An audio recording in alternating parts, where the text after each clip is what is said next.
நாட்ட ஆனங்காக்க வீரம் வேணுமடா. அட சோழ கூழ் கேட்டு வந்தால் சோறு போட்டு விசுறி விடும் வீரம் உள்ளது எங்க வம்சமடா. சோறு போட்டும் கழுத்தறுத்தா கூறு போட்டு பங்கு வைக்கும் வீரம் தானே எங்க அம்சமடா. நாங்க வம்பு சண்டைக்கு போறதில்ல, வந்த சண்டைய விடுவதில்லை, வரி புலி நான் தோத்ததில்லையடா.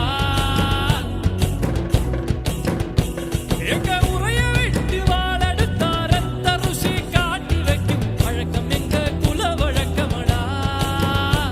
நான் தட்டி வச்சா புலி அடங்கும், எட்டு வச்சா மலர் உருக்கும், தொட்டதெல்லாம் தொலங்க போகுதடா.